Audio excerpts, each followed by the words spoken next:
Hello everyone, this is Mary Ann and I'm really excited to share this video with you guys because this is my first ever um, video for One Book July. And I've heard about One Book July before. In fact, I watched most of their videos. It was started a couple of years ago, 2, 3 years ago, I think, by Romany's Realm in collaboration with Carrie Harling and Miss Vicky B. And it was a challenge to use just one book and one pen for the whole month of July for planning. So, but since that's all I have ever used ever since, for me to join would not be a challenge for me anymore because it's not a challenge, it's what I do every day. So it would be unfair to those who were participating in the challenge because they were challenged by it. I wasn't challenged by it because that was my default already. So Romany just came up with her new video about One Book July, and I will link the video down below. And in that video, she described a version 2.0. It is very, very exciting. In her video, she described version 2.0 as one book, one project, 1 month. So that's her description. And those are just the general guidelines. And anyone who joins is free to interpret it according to her own life and to her own needs. So I think it's a very, very interesting challenge. And I'm glad that they can now include those of us who have always been in one book ever since. And also, not just that, it's going to be helpful for those of us who have been trying to start or jumpstart a project and have never been able to do so for many, many reasons, most of them valid, and some of them are really not. We're just, goofing off like me. So I thought I would join One Book July for the purpose of journaling. Now, I used to journal a lot. I will link down below a video that I have made of all of my archives, and 90% of those are journal entries. I used to, typewrite my diary or journal entries on letter-sized paper, letter-sized onion skin paper when they were getting too thick, but I started with regular US letter-sized paper. And then when my diaries were getting too thick, I shifted to onion skin and typewriters. And when I'm on the go, I used to carry sheets of onion paper with me and write with a pen or a pencil or whatever. I used to journal a lot. I will link my old archives down below. But because there were some life changes in my job and maybe in the way that I think, now I hardly ever journal, which explains why. I kind of explained this several times in my older videos. This explains why I have tracking in my planner pages. These are my daily planner pages. I work on 2 pages per day, and I have a video about how I plan, so I will link that below. But just to show you very briefly, this is my daily spread. This side is for planning, this is for work, for myself, this is for school, and all the other things that are not directly related to me, like people asking me to do things for them, YouTube, Etsy shop, something that is not personal, something that involves the feedback or the audience or the opinions of others. So this is for everything else. On the left side is the tracking side. I put down here, after the fact, things that happen during my day that make my day, much clearer to my memory when I need to go back to it. So over here I have what I've written, what I've read, what I've watched, what mask I put on my face because I'm into skincare now because, I'm getting older. and then exercise and vital monitors, spending, my son, my boyfriend, chores, save how much this is my savings guideline. I need to mark it down when I have followed it for the day. It's just a daily savings. It's very, very small amounts dropped into or transferred into a savings account every day. And at the end of the year, you get a really big amount. So there. Um, you can watch the more detailed video if you want. But the purpose that I have this kind of sophisticated tracking in my planner pages is because I'm not able to journal anymore because of the time I need to focus on other things, or because of, maybe I'm getting older, or maybe the way I thought worked. And now, if I ever journal, it's for the purpose of working things out with myself, certain ideas and certain doubts that I'm having with myself. And I need to sort of talk to myself, like, okay, Mary Ann, here's the situation. And why are you being so uncomfortable about this?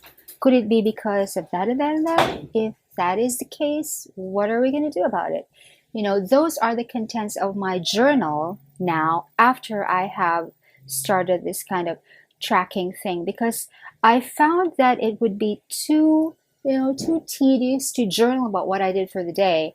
I mean, that my journaling has already evolved from that. So this is what happened during the day. But if there is anything that is on my mind and that I really need to work out with myself, that's what I journal about. And that is not even happening. A lot of things have been on my mind for months and months. I haven't really been able to journal, maybe because I've been putting it off. Maybe I'm just blaming my lifestyle for it, but my lifestyle is not really at fault. Maybe the one at fault is me. So I am using the One Book July challenge to start or jumpstart my journaling. Now I have it right here in my planner. This has been in my planner. This section has been in my planner for years, but I have never really been, ever since I moved to a Filofax, my journal has always been in a section in the Filofax because I archive all of them together, but I haven't really been using it. So now I have a reason to do it, and I'm just gonna be sharing with you how I plan to do it.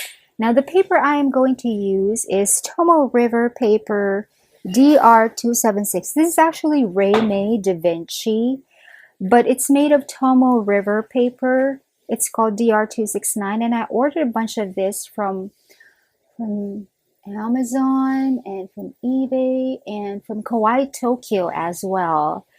But Kawaii Tokyo is really the most efficient because she ships very fast, and shipping from Japan to the Philippines is very, very fast. It takes about 5 days, sometimes even less. So this is the paper I'm going to be using, and I really like this paper because it is made especially for fountain pens. And the fountain pen I'm going to be using for my journal is this. This is so awesome. This is really, really awesome. I think Romani is gonna like this pen. This is the Jinhao Dragon 999 fountain pen. It's a twist cap. You can post it. But it's really, really so heavy. So I never post my pens. I never post my fountain pens anyway because I have already very small hands as it is. So I use it like that. And I have been using fountain pens for like, I don't know, 10 years already, 8 years. And I have made it a habit to always keep the cap in my other hand while I'm writing, so that if someone asks to see the pen, they will not accidentally take it away with them, because if they put it in their pocket, it's going to bleed. So if they notice that it doesn't have a cap, they will return it to me because I have the cap hostage. And this is a pretty, pretty pen. This is so cool. It has a dragon. I'm not sure if you can tell. I'm going to bring this closer and fix the focus of my phone. This is a dragon. You can see his head right here, and he has ruby eyes. Oh, that's not showing up, but that's one eye, and that's the other eye. And that's his head, and his entire body is wrapped around the whole pen. And then there is a tiny, tiny bird here. That is the bird's head, and the feathers are wrapped around the cap of the pen. And this is the Jinhao logo. So it's called the Dragon 999 because the dragon is more dominant, and it comes in different finishes. I got this in gray. I think this is the gray or dark silver or something like that. This is so cool.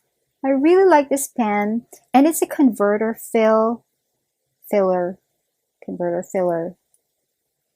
You load it up with a converter.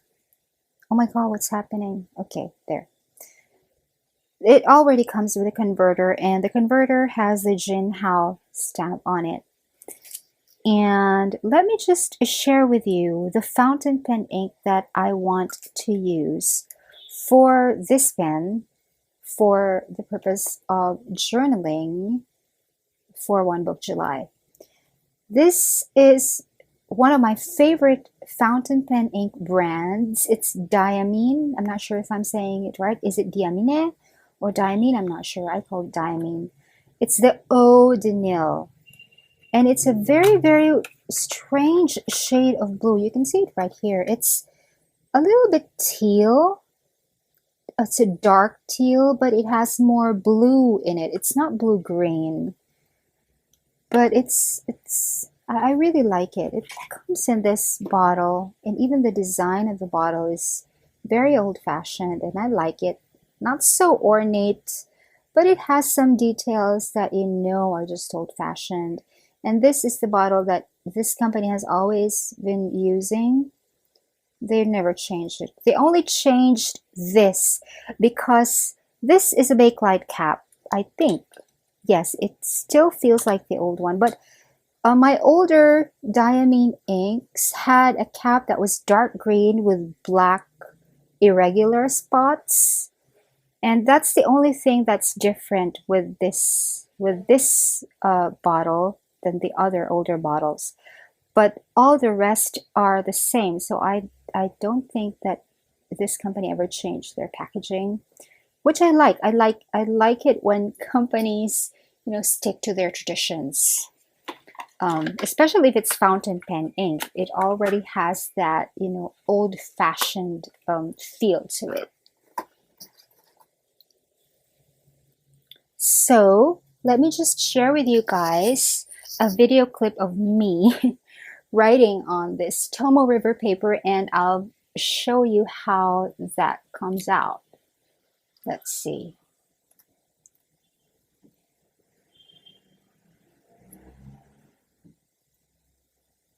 Oh my god, my handwriting is so crappy because I'm writing at a normal angle. So that's it. That's how it writes. No drama at all. But I like it because one of the things that I really, really like, actually the only thing that I like about fountain pen writing is the variation in the shades. I mean, in the shading, we call it shading in the fountain pen community. But if you notice, some parts are darker than others. The downstrokes, the strokes that go down are darker than those that go up. Let me see if I can show you a different, like this one. These are made with different inks on a Lamy. If you can notice this one in the Diamine Sherwood Green, some strokes are darker than others. With the apricot too, and with the purple, not so much. This is oxblood. And if you write on a paper, sorry, if you write on paper that's fountain pen friendly, that shading is gonna come up so wonderfully, and the ink will not bleed through to the other side like you can see in this here. That for me is what constitutes fountain pen friendly paper. Shading, no bleed through. If a paper does not bleed through but does not show shading, I don't consider that to be fountain pen friendly, because if you write on it with a fountain pen, it's going to be, your writing is going to be looking like a felt marker or a fine liner like a Stadler or one of those Stabilo fine writers, something like that. So for a fountain pen handwriting to show up as distinctly as distinctly written by a fountain pen, it has to show shading. So anyway, I am digressing. So okay, that is my plan and my reason for One Book July 2016. Now, I am just not sure how to give you updates about this because I am not sure that I can show you my journal writing. But here's something that is popping up in my mind as I speak. I can write perhaps once a week or every weekend. I can write an entry specifically, just one spread, talking about my feeling, how my journaling has improved because of One Book July and what I have realized because of One Book July. You know, a spread that I can actually show you guys so you can see how the handwriting looks, how the ink looks, and you can see just how the paper looks, you know, things like that. Planner people are also paper people and are also pen people. I know that because I am one of you guys. You're my people. So I know what makes you happy. So this is my little contribution to our little universe. I can maybe write one entire spread dedicated to One Book July, and I can talk there about, I can ramble on about how it's working out for me. And that's what I'm going to share with you as an update every week. Okay, so July 1 is a Friday, and that's tomorrow here in Manila. We live in different time zones, but right now it's June 30, so tomorrow is July 1, and I would like to be able to journal every single day of July. Okay, that's the goal. Journal every single day of July. And actually, I already have a list here of the things that I need to journal, things that have been on my mind for months and months that I haven't been able to journal about. So, you know, that's it. I'm actually quite excited about journaling. In fact, I bought this pen in February, so it will, you know, entice me to journal, but it did not work no matter how fantastic this pen looks and feels. So I'm kind of annoyed with myself, but now I think because it's a challenge, maybe I can do it. Maybe, I'm not promising anything, but this is very important to me. And well, I am not making any sense anymore to myself. So, but anyway, let's see. I'm going to start in July 1, and that is a Friday. So I'm going to be posting the first update on when is the next okay, let's look at on July I don't know, July 8th. I'm going to be posting the first update on the 8th of July, and then every Friday thereafter. So, well, I think that sounds like a reasonable enough plan for now. Let's see if that works. I really hope it works. I really need to journal, you guys. Okay, so anyway, that's it for this video. Thank you so much to Romany and to Carrie. I already watched your videos, but Miss Vicky B's video is not yet up, and I'm sure gonna watch it. as soon as it's up, and I am going to search for the One Book July 2016 hashtag all over the place so I can see what other people are doing. I really love all of your videos, you guys. Everything about planners and journaling, I really, really love those utilitarian planners and those overly decorated planners. I love them all equally. They are so fascinating. So thank you so much to this awesome community for, always making me feel good about myself, always giving me ideas, and always, happy when I share something with them as well and show appreciation for what I do. It's really because of you guys. You set that example for me. You've always been so positive. You've always been so generous in sharing your ideas. So I'm really just reciprocating. I take from your example. So thank you so much for that. I'm so excited about this. Can you tell? Okay, that's it for now. I'm going to be leaving you with this. So thank you so much for watching. Until next time, bye.